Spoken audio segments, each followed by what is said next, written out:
Okay, before anything else, I would like to welcome Daddy Yankee sa pamilya ng Diyos. Welcome to the family of God through the Lord Jesus Christ, Daddy Yankee. Si Daddy Yankee po ay isa pong rap artist mula sa Estados Unidos na iniwan niya ang kanyang profession bilang singer para maglingkod sa gawain o maglingkod sa Panginoong Hesukristo. Good decision, good decision.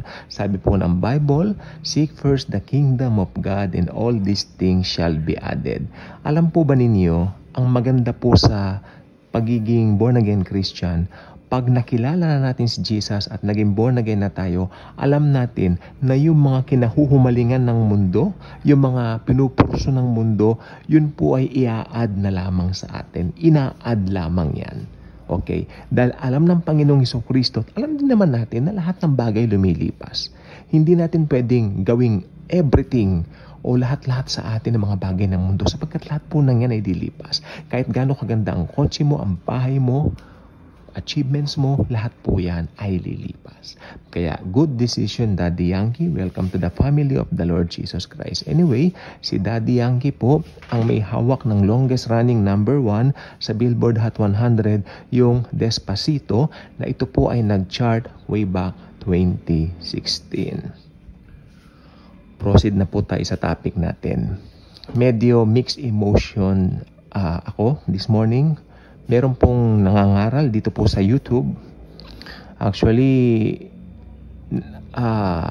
hinahamon niya ang finished work ni Jesus.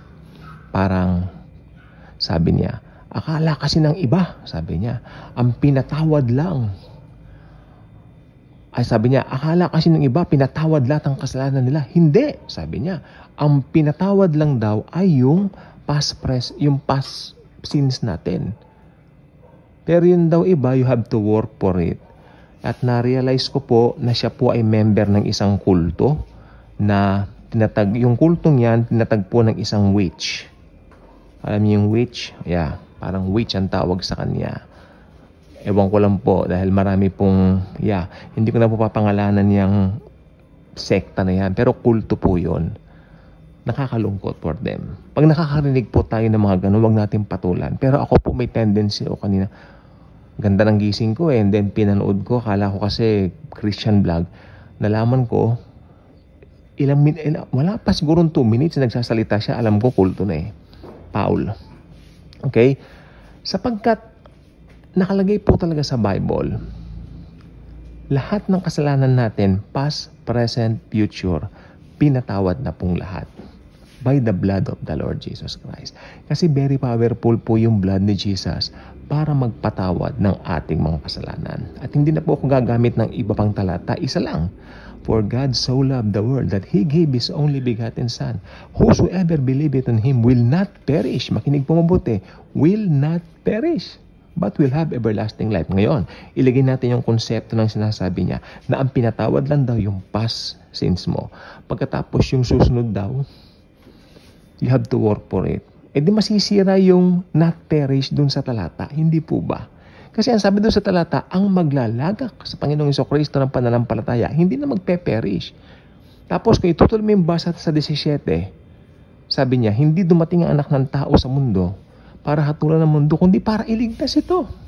So marami mako-contradict kung ganun yung paniniwala. Ang paniwala nila, pinatawad lang daw yung past sins mo, no? Nang manampalataya kay Jesus. Pero yung mga future daw, tatrabahuhin mo raw yun. Would you believe that? Lord, kako, ayan ang pinaka-blasphemy po. Blasphemy. I mean, kalapastanganan po yung ganyan turo. Sapagkat sa Biblia, maliwanag po yung John 3:16. Hindi na po ako gagamit ng ibang mga talata kasi hindi po worth it na patulan yung ganon. John 3:16 lang po ang pantapat mo kasi nakalagay doon, will not perish, but what? Will have everlasting life. Nung araw po, ang mga tao, kaya ang daming dapat i-perform. Like, mag-aalay ka ng mga tupa, tapos kung medyo maliit yung kasalanan mo, mag-aalay ka mga birds, no? Sa temple. Basahin mo yung aklat ng Leviticus. Pagka rami-raming reticicus o mga requirements, no? na, wow, ang hirap-hirap maligtas nung Old Testament times. At malamang, itong mga taong ito, yan ang gusto nila ng paraan ng kaligtasan. Hayaan po natin sila. Kasi, sabi ng ganyan, kung kayo, kaya ng aklat ng Galacia, kung kayo na ninanais niyong maligtas sa pamamagitan ng mga gawa, hiwalay kayo kay Kristo. Maliwanag po yan sa Galatians chapter 3. O ngayon, you foolish Galatians, sabi ni Pablo, nagsimula kayo sa Spirit and now you're ending up in what? The flesh. Ibig sabihin ng the flesh dito, yung gumagawa ka uli para sukat ikaligtas mo. That's wrong. Dahil ang kaligtasan po ay si Jesus Christ lang.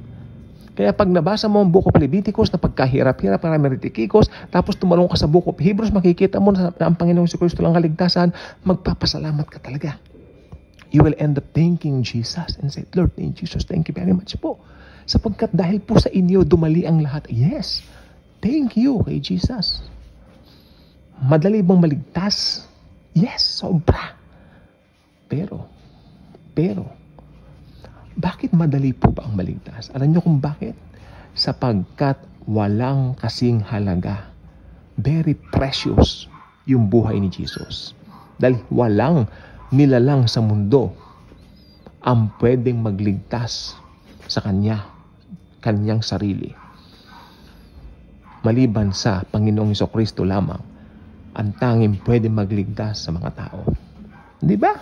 You cannot, kahit sino sa mundo, hindi kaya iligtas ang kanyang sarili. Anyone, who among us na pwede iligtas natin sa sarili? Hindi pwede. Si Jesus lang po ang may kakayanan na magligtas sa atin. Kaya salamat. Ang gagawin lang natin ngayon, manampalataya tayo sa Kanya. Paano ba yung mananampalataya? Ano ba ang pananampalatayanan mo? Na namatay siya sa cross para bayaran ang kasalanan mo. Yun. That's the gospel. At matutulad ka roon sa katabi niyang magnanakaw. Nakita niya ang glory ng Panginoon. Sabi niya, Lord Jesus, remember me when you come into your kingdom. Sabi ni Jesus sa kanya, I love this very dearly from the heart. Sabi niya, I'm telling you right now, you will be with me in paradise. Sa akin, mas striking sa Tagalog, Panginoon, alalahanin po ninyo ako kapag ka naghahari na po kayo. Sumagot ang Panginoong Hesukristo, sabi niya, sinasabi ko sa iyo, ngayon din, kakasamahin kita sa paraiso. Naluluha ako pag nababasa ko po. I love that. Sobra. Pinakita po dyan, sa krus ng Kalbaryo, merong 3 cross. Amen? At yung 2 krus sa paligid niya, sa tabi niya, nagre-represent ng buong sangkatauhan. 2 grupo ng tao. 2 grupo lang po ng tao sa mundo. Ang mga ligtas at ang mga hindi ligtas. Ang mga born-again Christians at ang mga unsaved. Yung magnanakaw na humingi ng tawad, nire-represent niya tayong mga born-again Christians. At yung magnanakaw na tinuya ang Panginoon at hindi nanampalataya, nire-represent niya ang mga unbelievers. Anong grupo ka doon? Anong grupo ka doon? Kaya kung hindi ka pa nakasubscribe sa channel na ito, I invite you to do so. Click the notification bell, share this video, share the wonderful love of the Savior, the Lord Jesus Christ. Tanungin mo ang sarili mo mamaya nga bago ka matulog. Anong grupo ka ba? Saved or unsaved? Born again Christian or unbeliever? Thank you. And Jesus truly loves us all.